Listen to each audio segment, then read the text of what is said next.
Mohon maaf dari video yang tadi di tempat ruang ibadah guru, barangkali pencahayaan atau gambarnya agak buram, mohon dimaklumi. Apa-apa yang ada di rumah guru banyaknya sesuatu mistis ya, sehingga kadang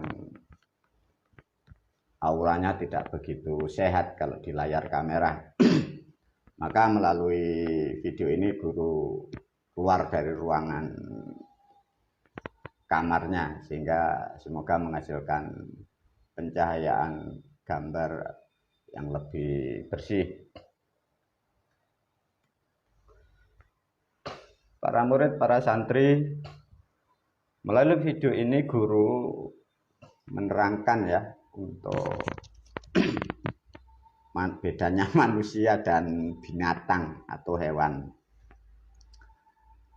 Lebih tepatnya video ini saringan manusia atau hewankah, manusia atau binatangkah kita atau aku. Maka diberi judul Aku Manusia atau Binatang, diulas oleh guru. Semoga ini menjadikan pengertian juga pemahaman atau untuk memahami akan hakikat diri kita sebagai manusia. Para pemirsa, para murid, santri dimanapun berada, coba ya dianalisa dulu, dan kita menganalisa kehidupan kita, keluarga kita, lingkungan kita, negara kita. Khususnya semua manusia yang identik beragama dan percaya dengan hakikat tentang Tuhan, dan meyakini dan berharap dan dijanjikan tentang surga. Ini hal yang pokok, karena ini menghasilkan atau tujuan pokok final manusia dari dunia, nanti menujunya di sana atau harapannya di sana. Para murid, para santri, untuk menerangkan tentang manusia atau hewan atau binatang, sebagai manusia yang bertuhan atau yang bertauhid, yang meyakini janji-janji harapan yang sudah dikeluarkan statement dari orang-orang terdahulu, dijanjikan surga yang begitu indah. Benarkah kita, benarkah Anda mempunyai jatah di sana? Ataukah hanya manusia atau Anda itu hanya meyakini tapi tidak pasti? Yakin dimasukkan surga tapi tidak ada jatahnya. Nah, ini yang harus kalian pahami ya, betul-betul. Miliaran manusia yakin dimasukkan surga. Lah kalau tidak dimasukkan gimana coba? Maka jangan begitu percaya dengan dogma-dogma, janji-janji guru-guru, orang-orang yang menjanjikan, yang membuat kitab, yang membuat aturan, sudah pada meninggal semua, sudah pada jadi belulang. Para murid, para santri, inilah nanti saringan atau analisa untuk mengukur pribadi kita. Benarkah kita pantas atau layak sebagai penghuni surga? Jangan ngomong jatah atau pasti dulu ya. Diukur kelayakan dulu. Sekolah aja bodoh, ngaji tidak pernah, mengerti pun tidak tahu, ritual malas, mau masuk surga. Yang ini diajak analisa oleh guru. Para murid, para santri diberi statement pemahaman yang paling substansi pokok dulu ya. Sebagai manusia sering kalian mendengar, mendapatkan pemahaman tentang yang disebut surga. Mungkin bagi kalian yang belum tahu dan belum pernah ke sana, belum pernah masuk dan belum pernah meneliti yang disebut alam surga. Melalui video ini aku gurumu, saya mengatakan kalian sudah sering aku ajarkan. Tetap melalui video ini aku pastikan ya, surga setelah kematian ada. Meskipun banyak orang tidak percaya itu boleh ya, tapi dipastikan aku selaku gurumu dan aku selaku pembimbingmu, guru menyampaikan dengan pasti dan benar. Di sana nanti ada yang disebut surga, kehidupan setelah dunia ada ya. Untuk mengulas tentang siapakah sosok makhluk atau jiwa apa yang bisa masuk surga, Itu diterangkan melalui video ini, biar manusia kalian tidak terdogma, tidak terprovokasi oleh ajaran orang-orang terdahulu yang diimani miliaran manusia di era sekarang. Surga adalah tahapan frekuensi, bahasa tepatnya begitu, diterangkan dengan mudah. Jadi ada tahapan kayak frekuensi. Surga adalah tempat frekuensi yang sangat tinggi dari alur kehidupan manusia. Satu contoh, kita di alam dunia ini masuk frekuensi yang paling rendah. Berhubung frekuensi surga itu tinggi, diterangkan oleh bangsa manusia atau moral manusia. Karena tingginya tempat surga itu, artinya di situ tempatnya manusia yang luhur. Ya. Manusia yang luhur itu manusia mulai perilaku, tindak tanduk, ucapnya atau mindsetnya, bahkan aktivitas kesehariannya, bahkan untuk kesehatan tubuhnya, itu sudah ada barometernya ya. Itu belum nanti lagi namanya material atau hartanya. Jadi orang-orang atau manusia atau jiwa yang mampu atau yang bisa ya untuk masuk di alam-alam surga itu secara manusia belum tentu kaya juga, tapi di dunianya tidak ada kekurangan ya, ini harus dipahamkan. Manusia di dunia DPO hutangnya selangit, kanan kiri tidak disaurin, mau masuk surga itu tidak bisa. Coba dipahami. Utang nunggak berkali-kali, DPO, zikir, wiritan, ibadah, mau masuk surga. Surganya Mr. Bean itu namanya. Para murid, para santri, sesungguhnya surga di sana adalah memang ada dan faktanya ada. Dan tahapannya ada 9 surga di sana. Tapi meskipun di surga yang paling frekuensi terendah, di sana diterangkan oleh guru, keadaannya sangat indah. Dan di sana tempatnya itu luhur. Jadi makhluk atau manusia yang bisa di sana itu disebut bangsa manusia ya. Ini kalian harus paham. Dewa tidak butuh ya, ini beda. Kalau bangsa dewa tidak butuh surga. Dewa itu tempatnya namanya nirwana. Maka dari kaset kitab guru lain sudah menerangkan bahwa para moyang bukan leluhur ya. Moyang itu dewa. Itu tempatnya namanya nirwana. Kalau bangsa manusia itu surga. Yang bisa menghuni surga atau yang bisa masuk di sana itu disebut bangsa manusia. Ini yang kalian harus pahami. Dan kalian siapapun yang mengharap, yang menginginkan kelak setelah di dunia bisa ke sana, itu Anda harus jadi bangsa manusia dulu. Nah, untuk menentukan benarkah Anda, benarkah kita, benarkah aku ini manusia atau hewan atau binatang. Nah, ini nanti diajarin guru untuk menganalisa. Kembali lagi dipahamkan ya, untuk bisa masuk atau layak atau pantas di surganya Sang Maha Pencipta, kalian harus jadi bangsa manusia dulu. Bangsa manusia mempunyai perilaku, mempunyai mindset. Itu selayaknya manusia. Itulah yang disebut manusia bersifat manusia. Dari bahasa leluhur kita dari Jawa disebutlah menungso atau manungso. Manunggaling sekai ngeraos, tahu ngerti tata krama. Nah, itu syarat mutlak di sana. Maka dari kaset dan video lain juga ajaran guru memberi kepastian secara keilmuan para murid dan santri dan kelak siapa umat yang menjalankan ilmu guru bisa dipastikan di sana.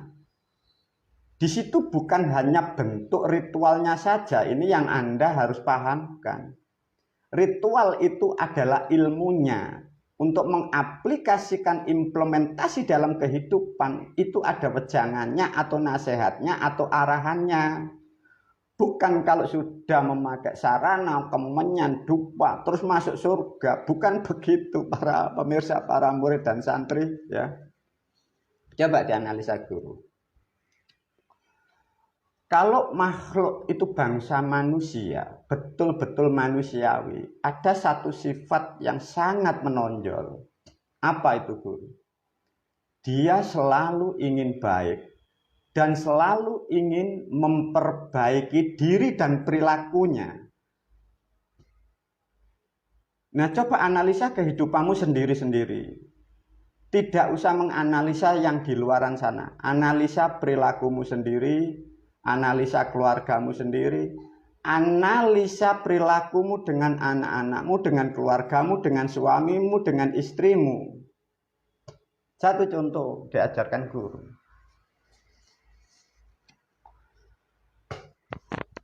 Benarkah Anda atau manusia, benarkah Anda ingin menjadi makhluk yang lebih baik daripada kemarin? Ataukah Anda hanya ingin enak? Coba pahamkan. Benarkah aku ingin jadi lebih baik daripada kemarin? Ataukah aku hanya ingin enak? Itu beda ya para murid dan santri.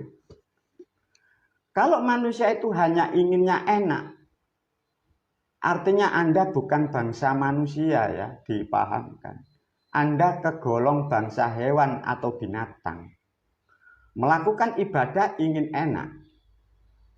Melakukan menghormati orang lain hanya kepingin enak. Bukan karena kesadaran agar kalian jadi orang baik. Itu dipahami. Miliaran manusia, ratusan bahkan ribuan tahun bangsa manusia mengharap surga hanya dia ingin enak. Melakukan ibadah agar ingin enak. Analisa sangat mudah para pemirsa, para murid. Analisa hidupmu sendiri, analisa keluargamu, analisa suami dan istrimu, benarkah dia ahli surga? Pernahkah Anda mempunyai niatan, ya, niatan dulu, kepingin menjadi makhluk yang lebih baik? Kalau niat sudah banyak, tapi itu pun juga tidak banyak. Tapi niatan itu bagaimana implementasi dalam keseharian? Satu contoh, bila Anda sebagai manusia ingin menjadi lebih baik, pernahkah Anda bertanya kepada, satu contoh, bila Anda laki-laki atau pria atau suami, wahai istriku, agar aku lebih baik, aku kurang apa kepadamu? Pernahkah Anda sebagai suami atau laki-laki mengucapkan kalimat itu kepada keluargamu? Tidak usah tanya pada malaikat, tidak usah tanya pada Rasul, tidak usah tanya pada Tuhan. Tanyakan orang-orang yang terdekat dalam kehidupan. Sebagai suami atau istri, atau pria, tanyakan, pernahkah Anda melakukan pertanyaan seperti itu? Wahai sayangku, wahai istriku, wahai kekasihku, wahai mamaku, agar aku jadi suami yang baik, aku kurang apa? Pernahkah begitu?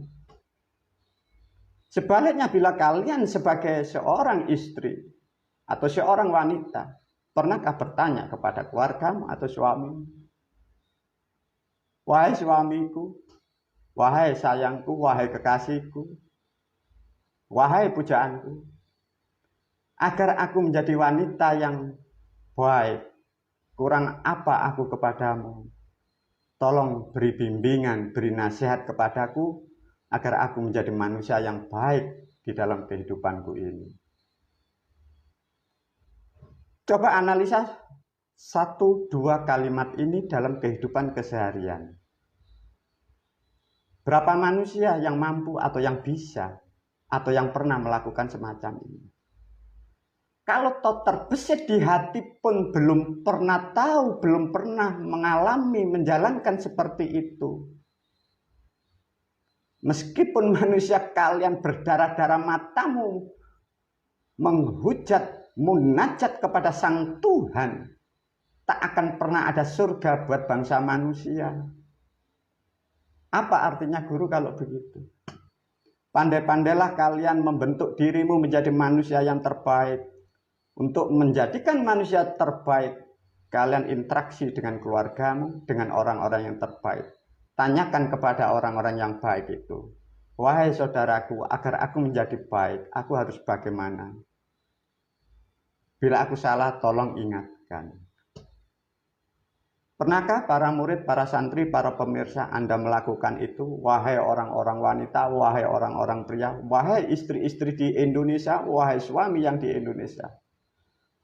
Sedangkan kalian berharap ingin masuk surga, kalau itu aja pun tidak menyentuh dan itu pun tidak terbesit dalam perilakumu, jangan sekali-sekali berharap tentang surga. Karena Anda kegolong bangsa hewan atau binatang. Lihatlah bedanya manusia dan binatang, itulah yang membedakan. Kalian punya panca indera, bisa mempelajari hewan. Hewan itu mintanya enak, dia tunduk kalau diberi makan. Bagaimana kita sebagai seorang laki, bagaimana kita sebagai seorang suami, bagaimana Anda sebagai seorang istri. Kalian menghormati suamimu, kalian menghormati laki dan priamu, karena hanya diberi nafkah belanja. Kalau belanjanya kurang, kalian memaki. Kalau kurang, kalian marah dan emosi. Lantas ibadahmu kau lakukan sebanyak itu. Para murid, para santri, semoga kesadaran ini akan membantu mencerahkan kehidupan perilakumu. Sadarlah bahwa jadikan dirimu sebagai manusia. Karena hanya bangsa manusia itu yang bisa dan dibolehkan di alam surga. Tatkala Anda sudah mampu dan berani dan mengupayakan menjadi manusia yang lebih baik daripada kemarin, baru dituntunlah dengan ilmu yang benar dan tepat. Itulah dipastikan hak akan mutlak, kalian akan menjadi penghuni surga. Tapi kalau perilakumu hanya ingin enak sendiri, menang sendiri, meskipun mata manusia itu berdarah mengeluarkan darah atas nama ibadah, alam surga pun akan tertutup bagi siapapun manusia tatkala jiwa-jiwamu dalam keadaan seperti hewan dan binatang. Para murid, para santri, lihatlah di luaran sana. Ratusan bahkan ribuan tahun manusia berharap tentang surga. Perilakunya kejam, perilakunya bengis, merasa paling benar, tidak pernah menghargai kebaikan.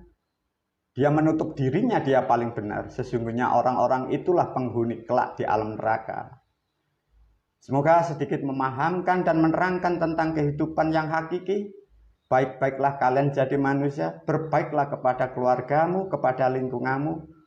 Rubahlah dirimu dengan apa yang aku ajarkan. Kapan aku lebih baik daripada kemarin? Wahai istriku, wahai suamiku, kurang apa aku kepadamu sehingga aku menjadi orang-orang yang terbaik di dunia wal akhirah. Wabillahi taufiq wal hidayah. Assalamualaikum warahmatullahi wabarakatuh.